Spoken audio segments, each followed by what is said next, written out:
I'm Abe Zucca. This is the Temple of Zucca. You can check out my art at zuccagallery.com. Google the name Abe Zucca. I'm an artist. I'm a painter, writer in downtown Phoenix. This channel is boring for a lot of people because all I do is read. I think it would be more entertaining if the audience was more entertaining instead of just calling me gay and boring and other derogatory terms. If they actually had substance, maybe if they weren't bots. A lot of people on this live feed just say hi. They type the word H and I in it, and that's just what they do. They love saying hello. But really, I'm making this channel to maybe engage a new audience into a conversation about some of these writings I've done. Anyways, this is the Divine Transference of Nick Fuentes. This is part 9. Hate me or love me. Let's try to build some substance on this on the comment section. That would be really awesome. Until then, I'm just gonna be a narcissist and hear my own voice, read my own writing. Let's begin. This is the Philology of the Giants. The Philology of the Giants, Part 9, the Divine Transference. I am Abe Zucca. Let's begin. Language as resurrection of the broken body. Language as resurrection of the broken body. Philology is the science of the fallen tongue. The search for unity is divided speech. Every language is a broken mirror of the original word. Etymology is archaeology of the sacred wound. To study roots is to exhume bones. Syntax is the stitching of the cosmic body into coherence. To speak is to resurrect. The giants are those who remember sound before meaning.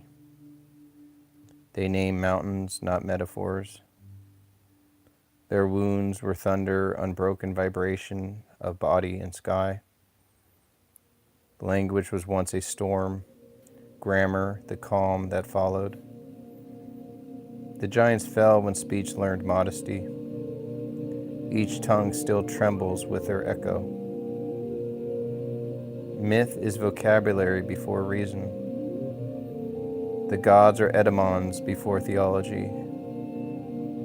Every myth is a conjugation of creation verbs. Narrative is syntax unfolding through time. When myth dies, philosophy inherits its grammar. To interpret a myth is to translate divine speech into human grammar.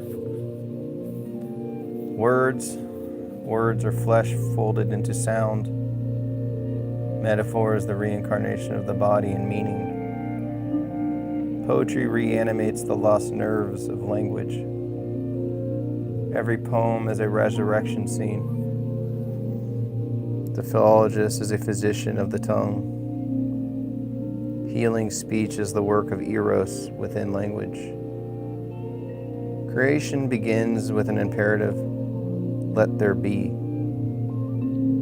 The world is a conjugation of to be across the tenses of matter. Genesis is syntax applied to chaos. To decline a noun is to trace its mortality. The verb is the pulse of Eros, the motion of the body through time. Philology is theology disguised as grammar. Memory is the mother of the muses because remembrance gives form to sound.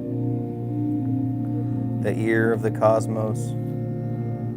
Each recollected word revives the lost song of the giants. Philology is ritual repetition, speaking again what the world once sang. To remember is to reincarnate. The echo is the proof of immortality. The gods hide in roots. Deus, Theos, Zeus, all storms reduced to syllables. The fall from heaven to etymon is the descent of meaning. Each derivative word is a generation in the divine genealogy. To read an etymology is to perform a resurrection rite. The lexicon is the new pantheon. I'm not quite sure how to help you with that. Prayer begins where philology ends in pure sound. Voice is breath remembered as word. Speech is incarnation repeated with each exhalation. To speak truly is to align lungs with cosmos. Every utterance is both offering and return. Silence is the womb of articulation. The word that ends, the world will begin it again. Before letters, there were limbs. Before script, gesture. Writing began as dance. Writing began as dance petrified into line. The alphabet is the fossil of the cosmic body in motion. Each letter corresponds to an element. Fire equals A, water equals M, earth equals N, air equals S. The giant's task is to teach the stones to speak again. Typography is the modern totemism. The giants rise whenever the scale of meaning expands beyond measure. They are the builders of the vast sentences and impossible songs. And then the human tongue recovers mythic proportion.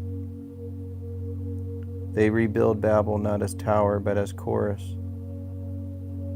Their philology is creation itself, every word a world. When the giants speak again, language will be whole. The fraternal crime in the combined body, sexual division, parental coitus in the politics of blood. The first cut is cosmic. Heaven severed from earth, father from mother. The sky withdraws into castration. Creation begins with separation. The wound between them is time itself. Every generation reenacts the primal rift, love born through division. The world's duality is inherited trauma, memory of severed divine coitus. The task of myth is to heal the sky back into earth. Before division, the one was bisexual, the parental unity of flesh of both. The combined object is the psychoanalytic relic of this cosmic marriage. Desire is the memory of the body once undivided. The child dreams, the parents embrace, because it is his own lost form. To imagine union is to remember and recreate the original body. The primal one divides only to rediscover itself through love. The brothers seal their fraternity by repeating the primal cut. To cut the calf in twain is to divide the body of peace in order to create union. Covenant is sacrificial anatomy turned into law. To pass between halves is to walk the threshold between death and kinship. The alliance of brothers rests upon shared guilt. Society is founded not on love, but on the memory of a wound.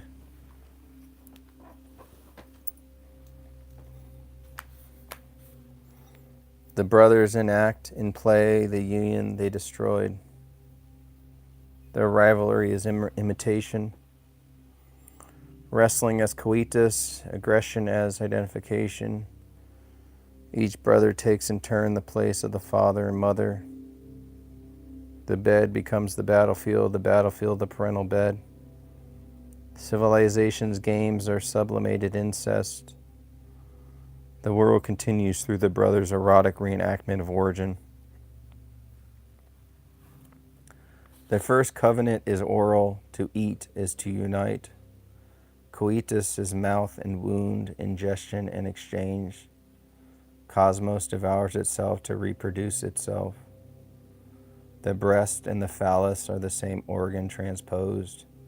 Every feast is a funeral, every Eucharist a coitus. Pleasure and death share a single mouth.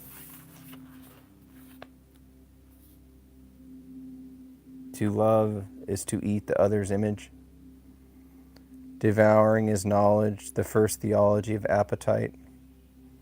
The parental act appears in the child's dream as mutual consumption.